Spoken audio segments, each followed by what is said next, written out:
ඉතින් ඔන්න මගේ ආදරණීය යාළුවනේ අදත් සුන්දර ඉරිදා දවසේ සියලු දෙනාටම ආයුබෝවන් කියලා පිළිගන්නවා. ඉතින් මේ අද දවසේ මගේ නිවාඩු දවසේ ඉතින් වයිෆ් මට රසවත් කෑම වේලක් හදලා දෙන්න තමයි මේ සූදානම් වෙන්නේ. ඉතින් ලස්සන සින්දුවකුත් අහන ගමන් මෙයා මට ක්‍රිස්පි චිකන් එකක් හදලා දෙන්න තමයි මේ සූදානම. ඒකට ඉතින් මේ වගේ ලුණු, මිරිස් කුඩු, ගම් මිරිස් ඊට පස්සේ තව මේ සුදු ලුණු ඉඟුරු එහෙම අඹරගත්ත එකක් ඊට පස්සේ විනාකිරි එහෙම එකතු කරලා ඒකට තව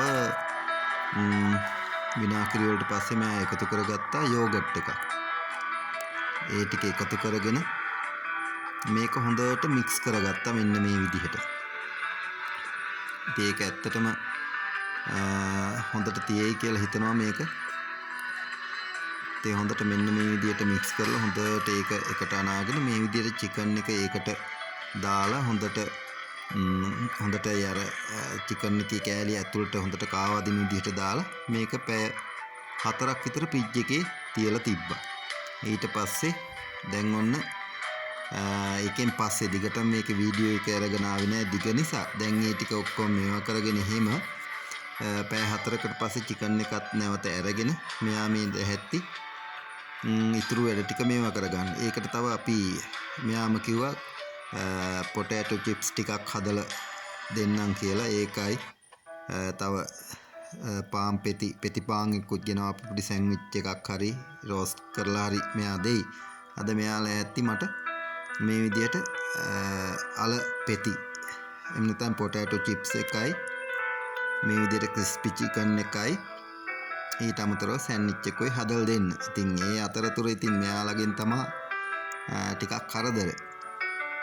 දැන් ඉතින් අර විදිහට චිකන් එකත් පැය 4ක් විතර ෆ්‍රිජ් එකේ තියලා දැන් ඒක එළියට අරගෙන පැත්තකින් තියලා තියෙන්නේ කූල් එක යන්න. ඒ විදිහට මෙන්න මෙහෙම අලපෙති ටික හොඳට කපාගෙන ඒක ඇල් වතුර එකට දාගත්තා මෙයා.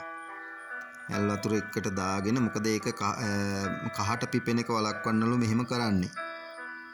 එහෙම කරලා අලපෙති එක පැත්තකින් යනන් තිබ්බා. ඊට පස්සේ අර පැය 4ක් විතර ෆ්‍රිජ් එකේ තියලා ගත්ත චිකන් ටික තමයි මේ තියෙන්නේ. ඇත්තටම හොඳට ප්‍රීසන් වෙලා ඒක හරි මෙලකට හොඳට සෙට් වෙලා තියෙනවා. දැන් ඒක කූල් එක යන්න තමයි පැත්තකින් තියලා තියෙන්නේ.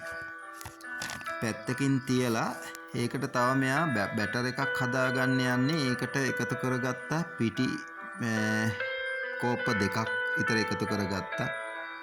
එකතු කරගෙන ඒකට තව ලුණු, ගම් මිරිස්, එතකොට බේකින් පවුඩර්ත් එකතු කරගත්තා. කෝම් පිටි ටිකකුත් එකතු කරගත්තා. කෝම් පිටිත් හැන්දයක් විතර වගේ දැම්මා. ඊට පස්සේ ලුණු, ගම් මිරිස්, ඊට පස්සේ සුදු ලුණු අර කලින් අඹරගත්ත සුදු ලුණු ඉඟුරු අඹරගත්ත එකෙමුත් ටිකක් දාලා තව විනාකිරි මේ සෑන්දක් විතර දාලා ඒක හොඳට මික්ස් කරගත්තා. මේකට බිත්තරේකුත් මේ විදිහට එකතු කරගත්තා. මේ විදිහට එකතු කරගෙන ඒකට වතුර අවශ්‍ය පදමට දාලා මේ විදිහට ඒක හොඳට මික්ස් කරගත්තා. මෙන්න මේ විදිහට. මෙයාගේ දාංගලේ නම් ඉවරයක් නැහැ. එහෙමේ දුවන ඕන්න හැන්දක් කරන් එළියට යනවා. මෙන්න මේ විදිහට බැටර් එක හොඳට මික්ස් කරගෙන මෙයා ලස්සනට මේක හදාගත්තා. දැන් ඔන්න චිකන් එක කූල් එක ගිහින් ඒ අතරතුර මේ අර අලපෙති වතුරේ දාලා තිබ්බ එක මේ විදිහට තව වතුර එකක් පැහැවලා විනාඩියක් විතර නටන වතුරේ විනාඩියක් විතර මේක මෙයා තිබ්බා.